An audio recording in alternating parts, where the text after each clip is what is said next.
be talking about the itinerary for the call. All right, so yeah, we can just go through that in a second. But first of all, let's just go through introductions. So Amy, do you want to also, Amy, your video is off right now. But once you, yeah, perfect. Okay, so yeah, do you want to go first? That's just like a quick introduction, then I'll introduce myself, and all the students on the call can also just introduce themselves, say schools they go to, and just like, yeah, just like quick, just a quick introduction. Yeah, well, hi, everybody. My name is Amy Bachman, and I work for DC Central Kitchen. So my role at DC Central Kitchen is the Director of Procurement. And for those of you who are unfamiliar with the organization, I can give you a little background on what we do. So we are a hunger nonprofit in DC. We've been around since 1989, and we recover food every day that would otherwise be thrown out from grocery stores and wholesalers, farms, all different sorts of places, and bring that food to a central kitchen where we produce 5,000 meals that are going out to homeless shelters, halfway houses, and different programs and agencies throughout the city. And while we're doing that, we are running a culinary job training program. And that job training program consists of basically a 14-week-long culinary and job skills training program to teach men and women the skills they need to get an entry-level job in the culinary field. And through that program, you know, over the years, we've developed social enterprises to really be able to hire graduates of that program. So that's really expanded the work of DC Central Kitchen into really the social enterprise world, where we also now have a catering company. We have a contract with DC Public Schools, where we're doing an additional about now like 8,000 or 9,000 meals a day for DC Public School students at 12 schools. As well as running a program to help combat food deserts in DC. So my role within all of that is procuring the food. So whether it's donated food or whether it's food that we're purchasing from, you know, large vendors or small local farms, working to create relationships to make sure that we have all of the food that we need to do the work that we're doing. My background, I went to Wake Forest University. I graduated in 2010, and I was involved originally with Campus Kitchens, which is a nationwide, our sort of national partner of college students doing food recovery. Some of you all might have, I know Williams has a Campus Kitchens, and so I got involved with that as a student and got really interested in food justice issues. Ended up interning at my current organization in 2008, and really from there, did an AmeriCorps for a year, and then after that, about 6 months later, got hired at DC Central Kitchen. So I've been there for 4 years now, and I've really kind of risen through from being hired as a coordinator and now serving as a director of my department. And I love it. It's a really fun organization, and I'm happy to talk to you guys about it. Yeah, that's awesome. Thank you so much, Amy. Yeah, it sounds like you guys do really impactful and awesome, exciting work. So it'll be great to talk with you a little bit about some of the things you all are doing, and definitely like hear about how we can be impactful as college students on our campus and in our communities. Okay, so as many of you probably know, I'm Katie. I've been sending everyone lots of emails, so thank you so much for being so responsive, and I appreciate people taking time tonight to hop on this call, especially you, Amy. I know this is off of your work hours, while this is like our main work hours in college. So I'm a student here at Williams. I'm a senior, and I study lots of biology and neuroscience, but my senior seminar for biology is actually about farms and food insecurity and things like that. So I think, like, personally, this call is going to be really exciting for me tonight to hear about some of the different research that your teams have been doing, your kinetic teams have been doing, and also hear about Amy's experience working in DC. So yeah, that's me. So I guess for this part, people can just like turn on their camera if they'd like, or if not, that's also fine. But if people could just kind of go around and introduce themselves. So I'm just gonna pull up the chat list here. Okay, so Zoe, do you want to start?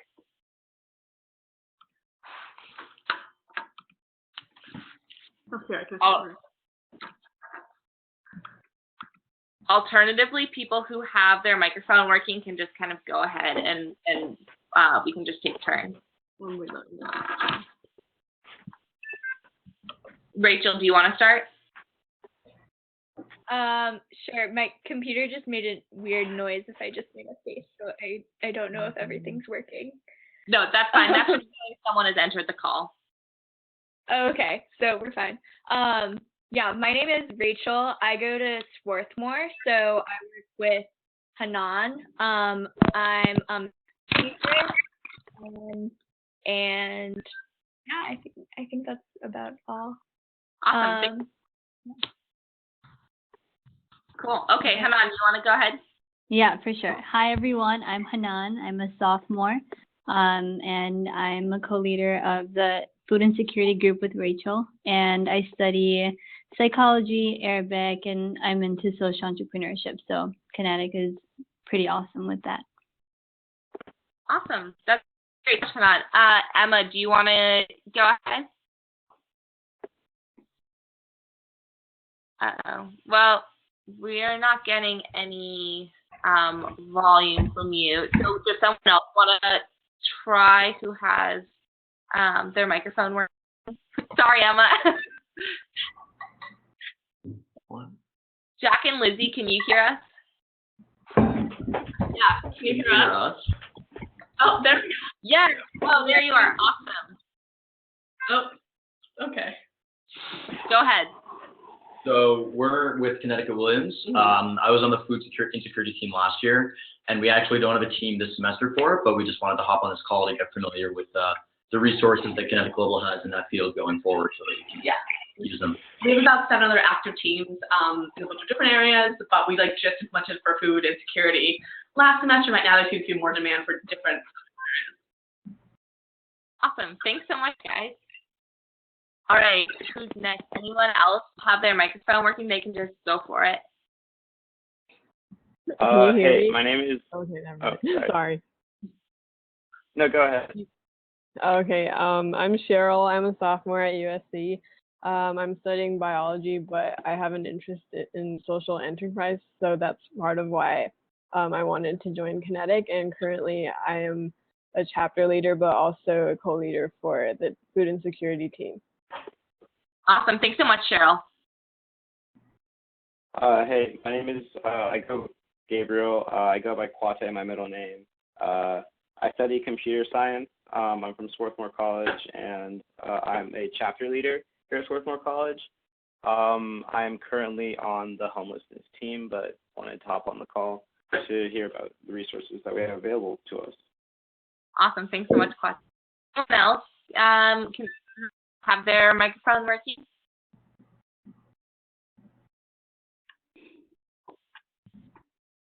I see you trying over there. That's all right. As long as people can hear the call, we can move forward kind of with our agenda. So I'm just going to start sharing my screen so that everyone can see the agenda that I sent out earlier today. Okay, so great. We are just going to now do a quick advisor overview. So, Amy, if you would just be willing to talk a little bit about some of the different, you talked about this a little bit in your introduction, but just highlighting like some of the main projects that you work on, and so some of some of the different challenges that you have within food insecurity. Yeah, so one of the big things that I work on that really relates, most to food insecurity is really dealing with food waste and educating people in DC and people, really around the country about food waste, as well as, solutions for food recovery. So DC Central Kitchen was one of the first organizations to really start doing food recovery as a means to, combat food insecurity. And so really a lot of, the work that I do is trying to connect with different businesses throughout the city, whether it's a grocery store or a catering company or a food service company, to figure out if there is food that they have that, they're throwing away, and to sort of help them to realize that we can come pick that food up, that food can go to a central kitchen, it can go to some place that can then end up feeding people. And so a lot of, the big things around really food waste is so much education. I think more and more the topic of food waste is becoming more sort of well-known and relevant, and more sort of a common thing in sort of the popular culture, which is really, really exciting. And, before, we'd be having conversations with people and they might really have never heard of food waste or really had never thought of it. And now it's much more common that we're actually having people approach us and say, hey, I have leftover food sometimes, and what can I do with it, and how can I partner? So, part of, it's advocacy, but as well, really kind of the logistics then of, okay, so a lot of people want to donate food, but then how do we pick it up and how do we bring it to a central space, in time, for it to be served safely? And so then that kind of brings in the logistics question of, one of our biggest challenges is we're located, our main kitchen, our central kitchen, is in the basement of a homeless shelter. It's really close to the Capitol, just a few blocks away. It's in this basement. We sort of are there rent-free with the city in exchange for, providing meals for a lot of the shelters. And the space is really limited. I don't know if any of you have ever visited food banks or places like that, you think of a really large warehouse. That's kind of the opposite of what we have. And so one of our biggest challenges is really trying to be able to take in as much food as we can, but at the same time process it quickly enough and turn it into meals. I think a lot of times the struggle with recovering what could become food waste is that it has a really short shelf life. It's not, dry goods that can be stored in a warehouse for a long time. So the struggle is to really be able to process that food, and that takes people and that takes, equipment. We do a lot of freezing of food, so we'll get in, pallets of produce that then we'll chop and we'll cook, and we'll vacuum seal it and freeze it to be able to extend its shelf life a little bit longer. So those are sort of things that we focus on in terms of trying to make sure that we're doing the most that we can to limit the amount of food waste. Because I think food waste, it's a big contributor to sort of global food insecurity and food insecurity in this country. Another piece of that I definitely have to touch on is, at the kitchen, we, are very in touch with, the food insecurity community and hunger community and trying to address those issues. And one of the biggest things that we always try to push and sort of those myths that we try to break is the idea that food is somehow going to solve hunger. And I'm quoting our CEO right now, but he always says, you can never feed your way out of hunger. Hunger in itself, is tied directly to poverty, and it's tied to the lack of access, whether that's physical access or economic access to food. And, tied up into anyone being hungry is a symptom of poverty. And so because of that, so much of our work and our heart of our organization is really, really tied to our culinary job training program, to the idea that we want to help people who essentially have been thrown away by society, people who are coming out of prison, who've been homeless, who coming out of addiction, and help these people that would be in line at food banks, that would be needing help to get food, and help them to, rather than just giving them food, which we do by providing meals for shelters, every single day of the year, but we want to go a step further by helping to train people and helping to help people to get jobs and help them to have the skills they need to get jobs, and more than that, help them to sort of unpack the issues that comes with years of incarceration and years of homelessness and abuse and so many things that people are dealing with when they are living in poverty. And I think in that way, it's much more of looking at a sustainable answer to food insecurity in the United States, of how can we help people to move themselves, onto a more sustainable path that they can, provide for themselves. So I would say in terms of food insecurity, those are the two really core pieces that we're looking at. Okay. Yeah, well, that's interesting. Like the part where you spoke about like food is going to solve the problem. Definitely, like, I think we can like take more questions about that later. But just looking at some of the questions that our students generated, you had just addressed this first one, I think. But the question, which groups of people suffer from the most food insecurity in the United States? So you just addressed kind of the poverty component of that. But yeah, do you think you could be like a little more specific with identifying those groups? Yeah, I mean, I think, Feed in America does a great job in putting out some really like interesting statistics in terms of who are the groups that are suffering, the most from food insecurity. I think some really shocking ones that come out of that is that, households with children are much more likely to suffer from food insecurity. So it's a very sad fact, but a lot of children are sort of the highest percentage of groups that are suffering from food insecurity. Additionally, sort of African American households or Latino households have sort of a higher percentage chance of suffering, from food insecurity. But I think what's something that is also sort of interesting in recent years is that, food insecurity is not just people who are, unemployed and, totally suffering from hunger. It's also sort of this new class of sort of the working poor, of people who have jobs and are working, 80 hours a week, but still, are not making ends meet and are still sort of struggling to have enough food. And that's sort of a different population than maybe some people might think of when they think of, food insecurity. That it could be somebody in your community. It could be college students. I mean, I think it's shocking to hear these days that there are so many food banks on college campuses popping up. It's becoming a really common thing to have a food bank on a college campus. And I think it's more of just sort of opening your eyes to the reality of what it means to be food insecure and what those definitions actually look like. The USDA does define food insecurity as sort of having instances where you have sort of lack of quality food or what you would desire. They sort of separate it between low food security and very low food security.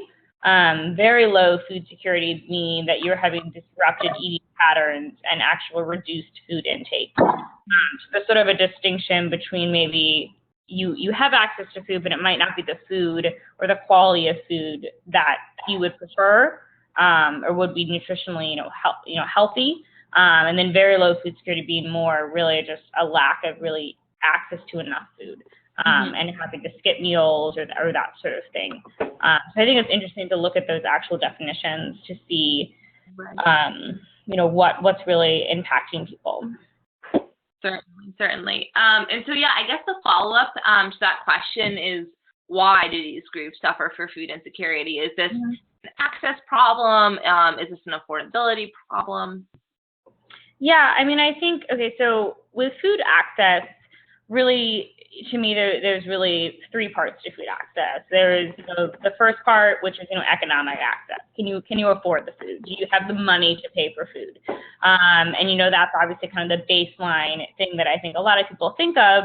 And obviously that goes back to poverty and issues entangled with that. But I think there's two other layers of that, one being physical access to food. I would assume with this group, people have heard of the term food deserts, where these are areas, typically in urban areas, but also can exist in rural areas where people live, more than a quarter of a mile from a grocery store. And if they don't have access to a car, that is a serious obstacle in terms of accessing food.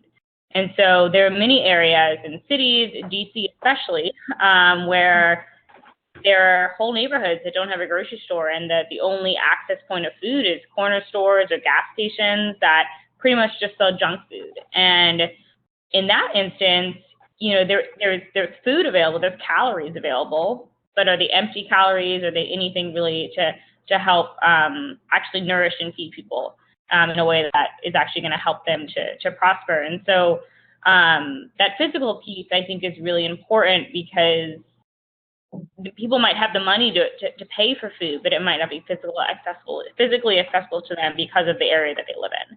And the final piece is education. I think it's really important to acknowledge the need for culturally appropriate food, to understand that different communities are looking for different types of food, and to understand that you can't expect people to immediately gravitate towards food. If you could put a Whole Foods and then at some sort of health food store in a community, but if there isn't education tied with it, if there isn't recipe demos and cooking classes and things to really meet people where they are.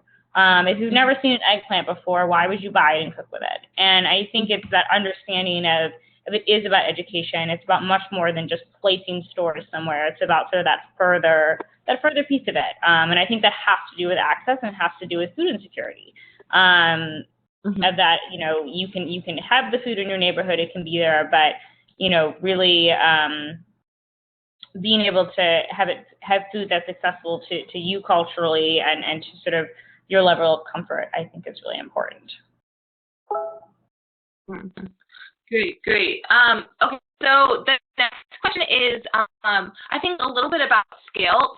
So this team is asking, what are some ways to effectively prevent food insecurity across a large population? And then what about on a smaller scale, across a smaller population? Or what are some strategies that you've seen or that you yourself have implemented kind of over the past few years? Yeah, I think on a large scale, SNAP or food stamps is really one of the biggest models in terms of preventing sort of food insecurity across a large population. You're supplementing, you're essentially allowing people to have more money to buy food. Another, I think, sort of federal large-scale effort that I think is incredibly important is the school lunch program. The school lunch program was founded in the 50s or the 40s, basically as a way we realized that our military troops were not fit enough, and so we established a school lunch program to ensure that our students were getting adequate nutrition. And so it's really interesting to know that that's the background of the school lunch program, but now it is such a foundation in terms of ensuring that so many school students every day have a full and balanced nutritional meal.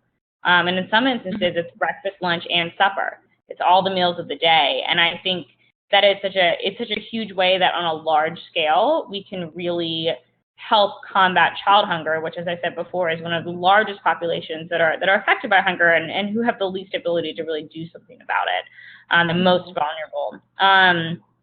And those are obviously federal and really, really large solutions. I think on a smaller scale, I've seen some really interesting things happening in DC, specifically with sort of healthy food access. There's been a lot of mobile markets, basically like markets in trucks or vans that show up in communities to provide sort of healthy food options at a low cost or free to those community members.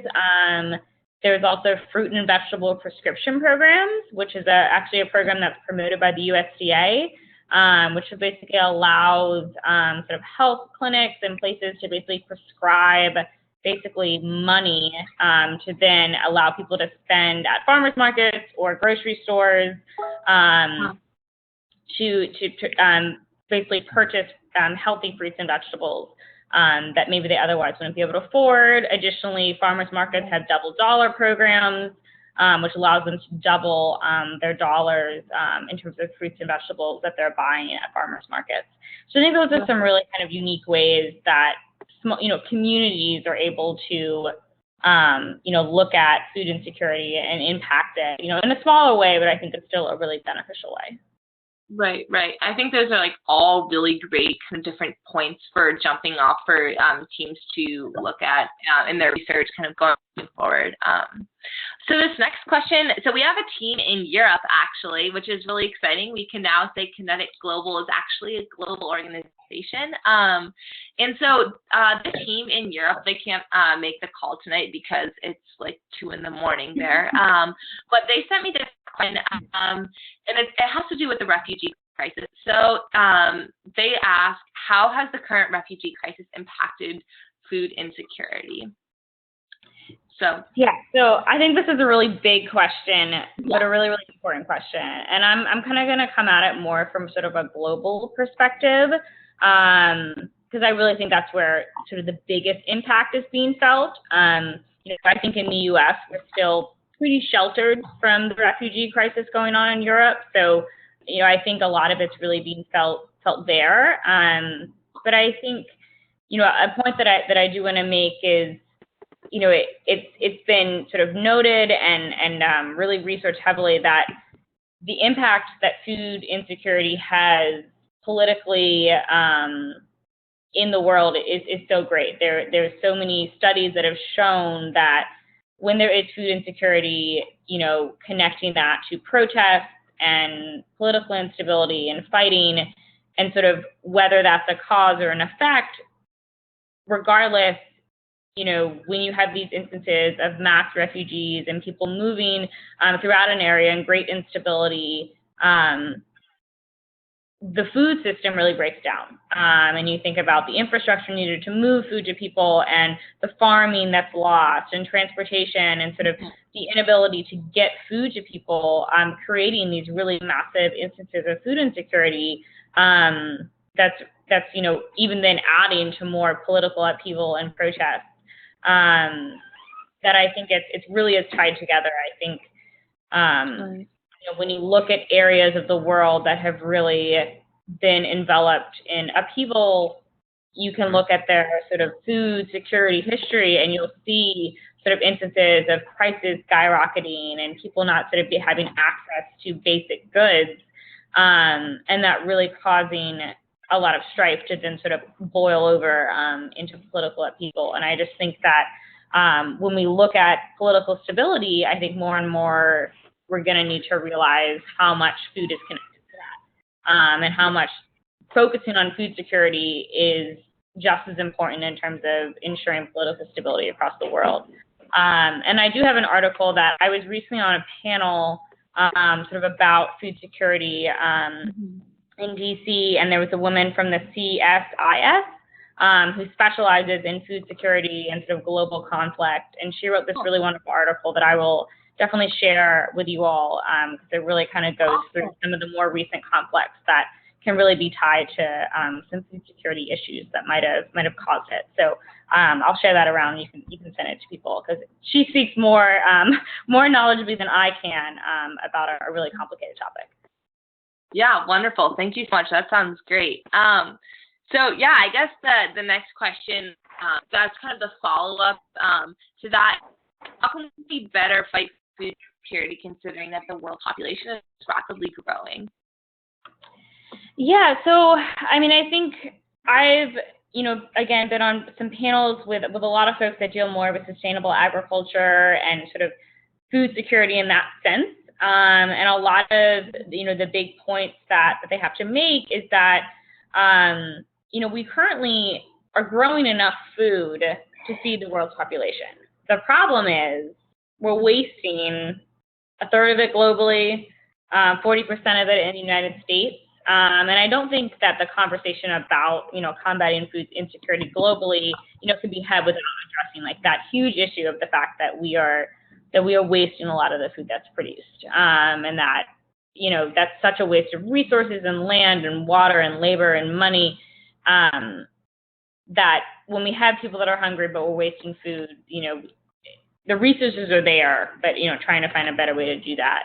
But I think additionally, when we look at a growing population and seeing, where we're going to be in 10, 20 years, so many more of the conversations are about the need for more sustainable farming techniques that are going to sort of ensure that we are taking care of the earth and we're taking care of our resources, but as well that we're improving efficiency. So finding ways and new technology to efficiently farm, as well as, ensure that we're still being in a sustainable way, and increasing yields and crop yields and making sure that we're able to really produce enough food in a way that is going to ensure that our resources are still there in the future. And I think that is really one of the biggest areas that I think in terms of fighting food insecurity really needs to be focused on when we're talking about a growing population, those sort of technologies that can be researched and implemented sort of in the developing world as well as the developed world to really make sure that, you know, we're not squandering our resources and we're not, you know, only focusing on growing techniques that aren't going to be enough. Right, right. Okay, great. Okay, so our next question about suspended food. So this question says, what do you think suspended prepared foods could look like? There's a place in Philadelphia that does suspended pizza. It could be awesome to expand that to more healthy options. Yeah, so we kind of, I'm sorry, our question is a lot more specific than all the others. I'm sorry if we like got the prompt wrong. No, that's great. We were just thinking in terms of like the project that we are trying to work on is doing suspended prepared foods, hopefully, instead of suspended groceries. So we were wondering if you had any tips for that. But that, yeah, it's very different from all the other questions. No, that's great. Everyone's kind of been different. So, Amy, the thing that I'll say kind of before we keep moving forward with the call is that everyone's in different phases of their research right now. And so some of the research is more like close up about one thing, and some groups are still doing kind of a broader research. So this is great. Like, it's awesome to have a variety of questions that are broad and both narrow. So yeah, but I am really curious actually what you think about the suspended prepared foods, because that could be something that other teams could look at as well. Yeah, so I had to look it up what it was. So I was not super familiar with the term suspended foods. But when I looked it up, I was like, okay, it's sort of like you give one and kind of pass it along model. And I think it's really cool to see small communities doing that. I think it's a really good sort of testament to a community to see that can happen, and that, you know, you can see that you can say, I'm going to buy this extra meal and somebody can have a meal, and to have that sort of sense of community. I think it's one of those things that's very small scale and that it's going to, you know, help a few people in that area. But I think sort of on the broader scale, part of me sort of has a hesitation with it because of sort of the nature that it's not really getting at the root of the cause. You know, someone that gets an extra meal because somebody paid for it is wonderful and great that can happen that sort of one time, but it's not necessarily affecting their ability in the future to purchase food for themselves or sort of to become sustainable in their own sort of ability to buy food.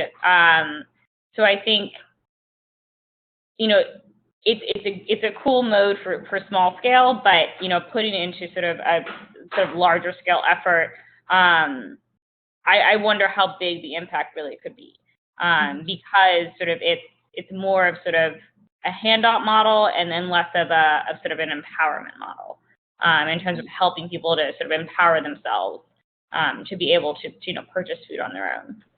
Yeah, I guess my follow-up to this, and other people can definitely jump in as well, is like, how could that model then be tweaked to empower the people who are perhaps like receiving the suspended food, or how could that model be more effective and be more impactful kind of long-term or larger scale?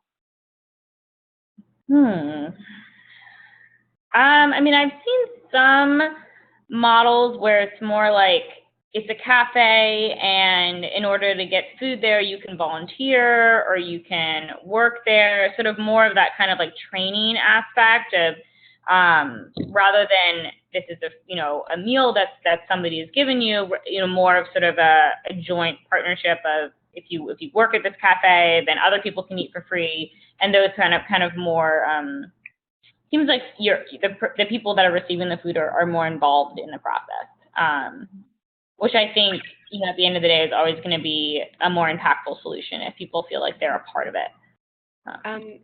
The way we went, so we're thinking about homelessness more than food insecurity. And so the way we thought about it is like, what do people need to get back on their feet and to get a job? So we were thinking about like renting out suits that people could wear to job interviews. And we were thinking of like doing like barber services and shower services that's done in a lot of other cities. And so like, obviously another fundamental thing that really people need to be able to like even think about getting a job is like a meal. So I guess we were coming at it from that angle, which we saw it as empowering because it's like we're giving them some basic help so that they can try to get back on their feet.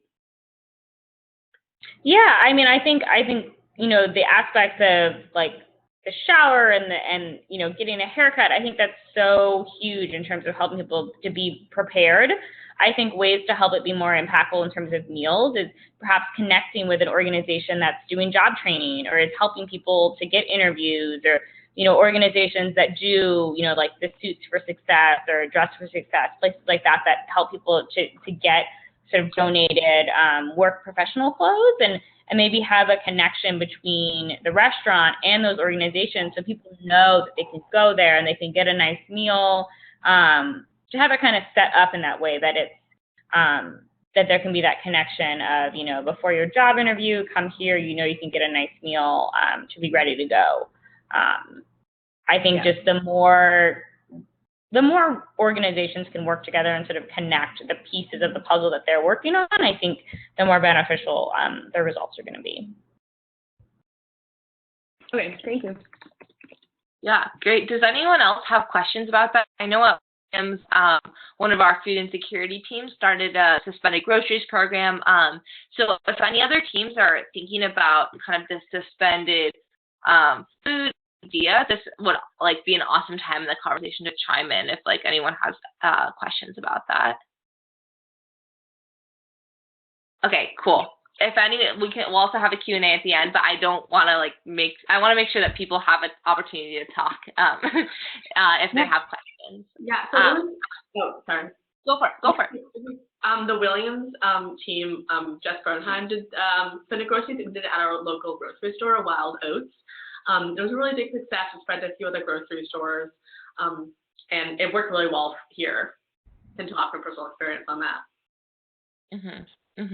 Yeah, it's at a grocery store that I have gone to a couple of times now that I'm living off campus, and they told me that they actually won the national award. Is that right, Lizzie? Yeah, the won some award for being a awesome grocery store that helps with food insecurity, which was I think a cool part of it as well. Yeah, I'm not sure. But yeah. They implemented that right before I joined Kinetic. Yeah. So I mean, I don't know whether or not they won. Wild Oats specifically won an award. I mean, it wouldn't surprise me. But at the very least, the program was successful enough that I think it's in several different states. It's in Arizona, it's in Alaska. So it's been a successful model, and I think that especially given what Kinetic is trying to do, it works really well on a local level. So it'd be a good thing to try if you're sort of trying to think about what you're trying to implement with your food security team. Yeah, that's great. Okay, cool. So let's move on to the next question. So it says your website indicates that you organize community meals. How do you determine communities experiencing security get these meals? And what are some of the structures put in place to ensure that those communities can continue to get adequate food supplies after your meal event?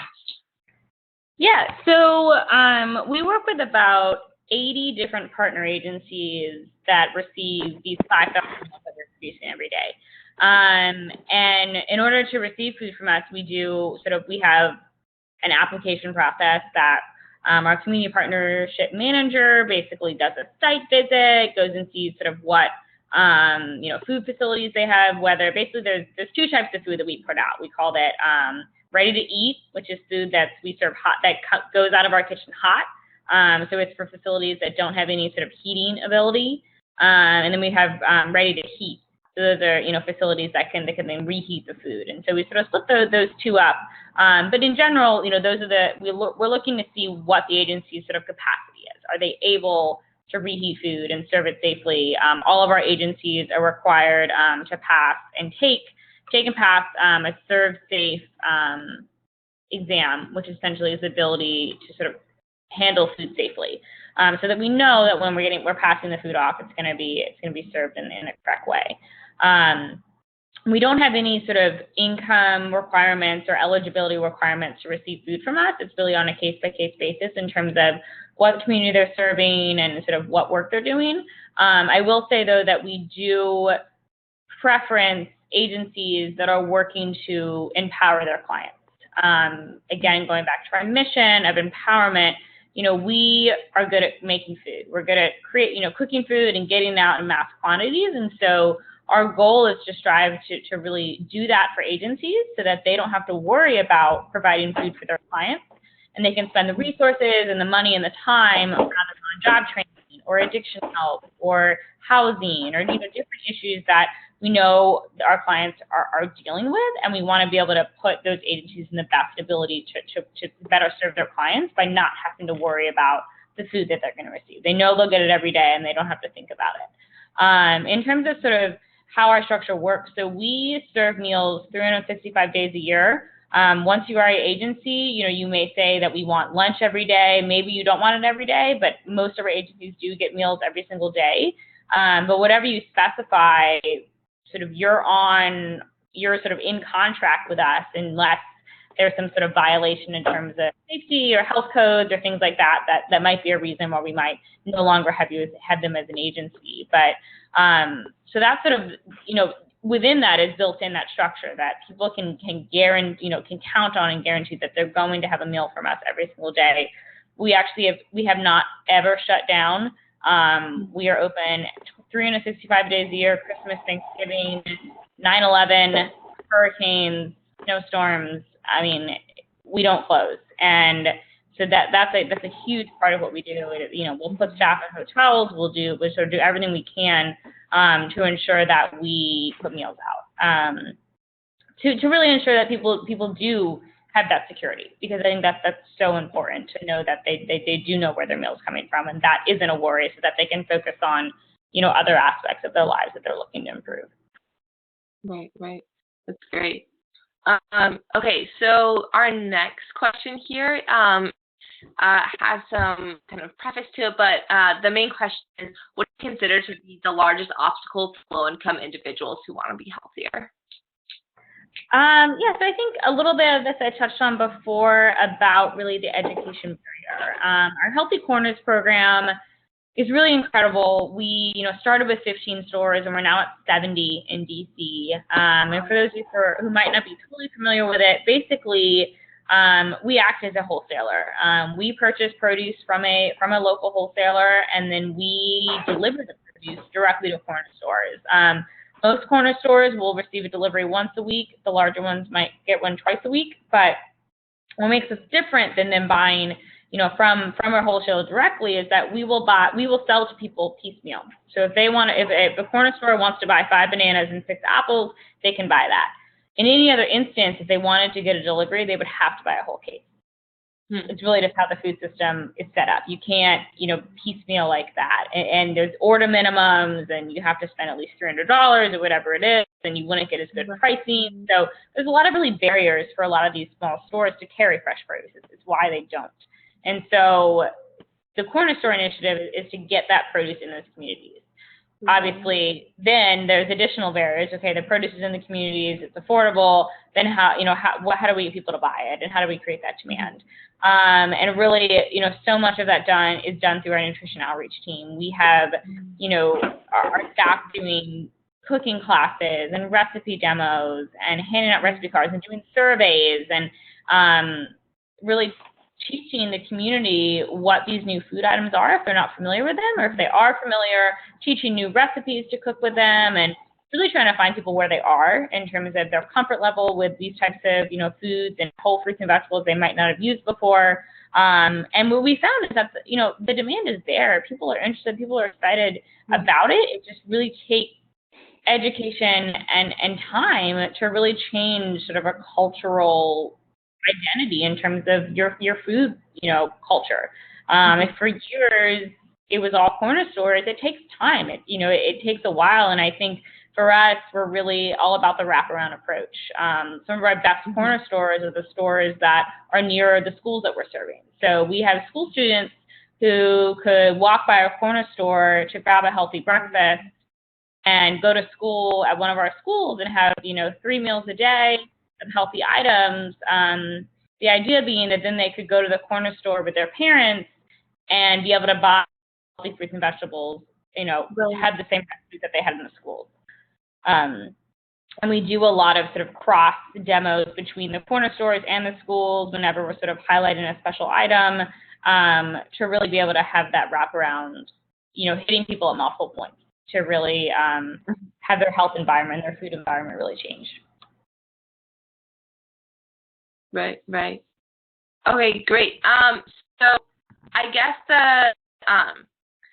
we have one more question here, but since we only have 15 minutes left in the call, I just want to open it up at this point for a Q&A, because you've talked about a lot of really, I think, interesting and exciting things that can definitely help different teams guide their research in the next month before they start kind of coming up with a plan for what they want to implement into their community. So yeah, for everyone, I'd just like to open this time up for Q&A. So you can either send your Q&A through chat, or if your microphone isn't working, but if it is, like, feel free. I'll stop sharing my screen now.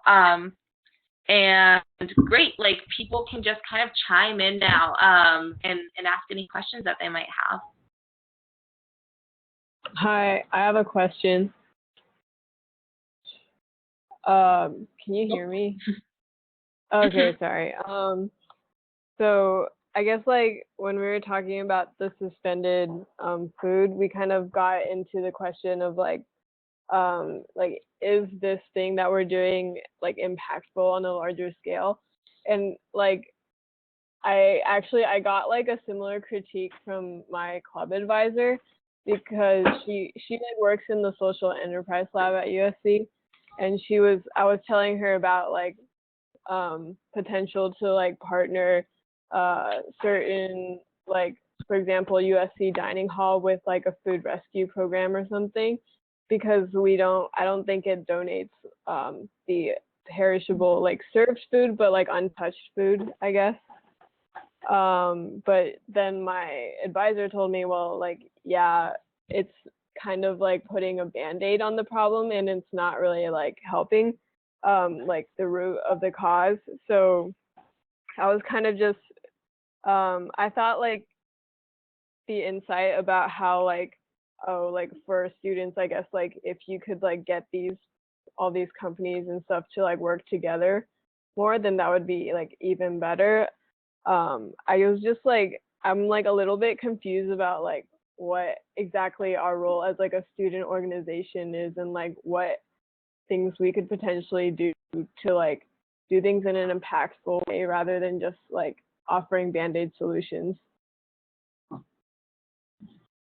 Yeah, it's a big question, because I think when you are trying to address, the root causes of poverty, that's no small feat, that's no small thing. And I think it is important to realize that, the small solutions are still really helpful. I think, when you're especially looking at your community, and if you're really trying to impact your community, I think, finding ways that you can connect people to help sort of alleviate food insecurity in the now, which is with meals and with food, I think it's still really impactful. And I think it's, we're an organization that we provide 5,000 meals a day. Those are meals that aren't necessarily tied to training. They aren't tied to education. They're meals. And you could call that a big Band-Aid for the city, but you could also call it a really need of the city. People really depend on those meals, and they need those meals. And I think while we still have hunger in the world and in our communities, it is still important to I don't want to call them Band-Aids, but to still provide for those who are in need. And that's why, we're an organization that we would love to put ourselves out of business. We would love it if our social enterprise and our job training could do enough of an impact so that we didn't have people that were hungry and we didn't have people that needed jobs. But we're not there yet. And until we're there, we're still going to provide 5,000 meals every day. So I think if you look at it from that perspective, that you're not there yet, and I think it's still valuable, and I think it's still important to find ways to impact people in your community, because that extra meal that somebody could get could help them to have the courage and sort of strength to go to that job interview or test the next day. And I think it's valuable to think that. And so I apologize if I might have come off harshly on the idea, because I think there's two sides of the equation. There's sort of the root causes and there's the day-to-day need. And I think you can't ignore either, and you have to address both. And from a college student perspective, addressing the day-to-day need is more accessible and still really, really valuable because it's bringing awareness to the issue in general. Thank you.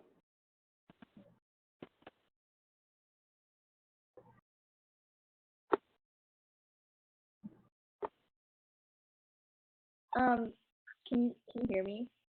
Mm-hmm. Yeah. Okay. I had a quick question. Just when you're like going into a community, if it's not necessarily your own, do you ever kind of run into either like community like resistance or like the like savior complex, and or like how do you avoid that, I guess? Yeah, I think that's a really good point to bring up.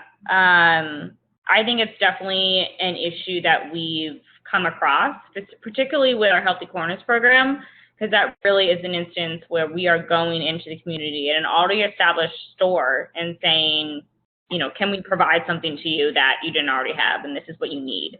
So I think it's a fine line that we have to walk. I think our community outreach team does a pretty good job in trying to engage the community and ask them what they want. I think that's one of the biggest sort of missteps that people can take in terms of going into communities that aren't their own, is sort of expecting to be able to, you know what people need, know what they want, but rather, you know, we try as much as we can is to do surveys of people, to, you know, get with community leaders within that neighborhood. I think it helps that we are working with the corner stores.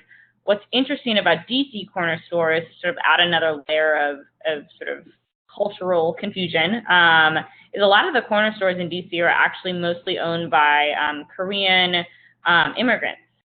So there's actually an additional barrier between the corner stores themselves and the communities that they're in, which kind of adds another sort of complication in terms of really engaging the community they're trying to serve. And so because of that, we've also really found the need to reach out to, you know, the community health organizations and sort of the advisory councils that are with the churches and different places to really connect with people that are there and find those community advocates, because it is so necessary to have their help if we want to really be accepted by the community. So I think, you know, our sort of always sort of advice is to tread lightly and try to really find the people in the community that are already doing work and that are engaged, and rather than sort of come in and say, you know, what is needed, kind of go sort of with open arms and say, what can we do? How can we help? How can this store serve your community? What are you looking for? What would you need?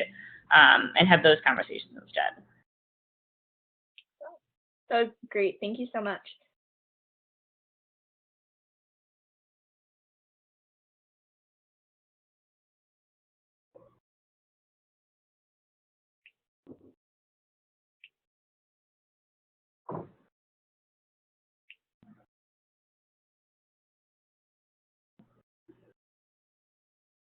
All right, does anyone else have questions for Amy? We have like 5 more minutes. Anyone has questions? But otherwise, if kind of no one else has questions, we can give Amy like 1 more minute to talk and then a call. So yeah, kind of speak now if you have a question.